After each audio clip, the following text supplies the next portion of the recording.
صلاۃ و تسبیح کو صلاۃ و تسبیح کیوں کہتے ہیں؟ اس میں 300 بار مخصوص تسبیح پڑھی جاتی ہے۔ کیا اکیلے صلاۃ و تسبیح پڑھ سکتے ہیں؟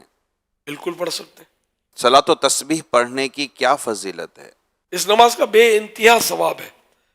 اللہ کے پیارے پیارے آخری نبی صلی اللہ علیہ وسلم نے اپنے چچا جان حضرت سیدنا عباس رضی اللہ تعالیٰ عنہ سے فرمایا کہ اے میرے چچا جان، اگر ہو سکے تو صلاۃ و تسبیح ہر روز ایک بار پڑھیے، اور اگر روزانہ نہ ہو سکے تو ہر جمعے کو ایک بار پڑھ لیجئے، اور یہ بھی نہ ہو سکے تو ہر مہینے میں ایک بار، اور یہ بھی نہ ہو سکے تو سال میں ایک بار، اور یہ بھی نہ ہو سکے تو عمر میں ایک بار، ہر وقت غیر مکروہ میں یہ صلاۃ و تسبیح پڑھ سکتے ہیں۔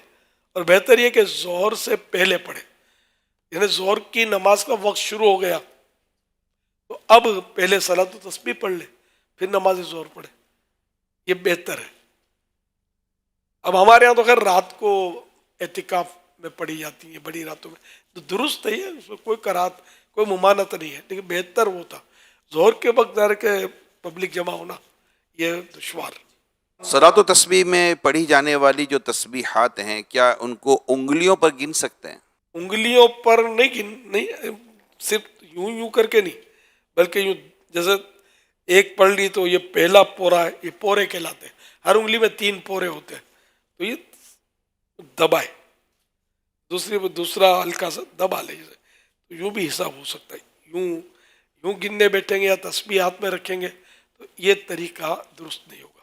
اگر کوئی صلاۃ و تسبیح نہ پڑھے اس کے لیے کیا حکم ہے؟ گناہ گار نہیں ہوگا، ایک فضیلت سے محروم ہوا۔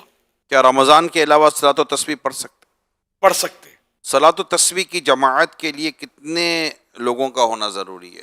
سر اس کی کوئی جماعت واجب تو ہے نہیں، جماعت سے اس لیے ہم پڑھتے ہیں کہ اس بہانے لوگ پڑھ لیتے ہیں، پھر اپنے جماعت کے جو شرائط ہیں کہ ایک امام ہو، اور اس کے برابر اگر میں ایک بھی کھڑا ہو گیا تب بھی ٹھیک ہے، مقتدی سیدھی جانب ہو، اور ایک دو ہوں تو وہ 2 بھی کھڑے ہو سکتے ہیں، لیکن مکروہ تنزیہی ہے امام کے برابر اس طرح کھڑے ہوئے تو، اور 3 اگر امام کے ساتھ اس طرح کھڑے ہوئے تو اب مکروہ تحریمی ہے، 3 کی سب پوری ہوتی ہے، تو اب امام کا آگے ہونا ضروری ہے۔ اگر 2 سے زیادہ مقتدی امام کے قریب کھڑے ہو گئے تو جس طرح یہ فعل مکروہ ہے تو نماز بھی مکروہ تحریمی واجب الاعادہ ہوگی، اگر 3 بندے قریب ہو کے کھڑے ہو جاتے ہیں اس طرح تو۔ ورنہ یہ کہ امام اگر آگے بڑھ گیا نا، جگہ ہے امام آگے بڑھ گیا تو پھر وہ کرات دفع ہو جائے گی نا، جی بالکل۔ تیسرا آیا یا دوسرا آیا تو امام آگے بڑھ جائے، اور بہتر جماعت کے بغیر ہی، ہاں اکیلے ہی پڑھنا بہتر ہے، جماعت تو ہم سہولت کے لیے کر لیتے ہیں۔ صلاۃ و تسبیح میں کون سی صورتیں پڑھنا بہتر ہے؟ حضرت عبداللہ ابن عباس رضی اللہ عنہ سے پوچھا گیا کہ اس نماز میں کون سی صورتیں پڑھنا افضل ہے، تو فرمایا تکاثر، الہاکم التکاثر حتی عصر، سورۃ العصر، قل یا ایھا الکافرون اور قل ھو اللہ احد، یہ چاروں صورتیں پڑھنی ہے، یہ بہتر ہے۔ اگر اور کوئی صورتیں پڑھنی تب بھی صلاۃ و تسبیح ہو جائے گی۔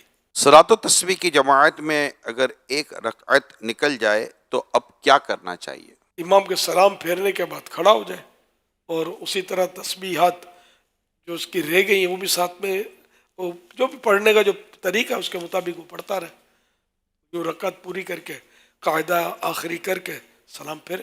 عورتیں بھی صلاۃ و تسبیح گھر میں ادا کر لیا کریں اکیلے میں؟ بالکل کرنی چاہیے، ان کو کے لیے بھی ثواب ہے، عورتوں کے لیے تو ضروری ہے کہ وہ اکیلی ہی پڑھے۔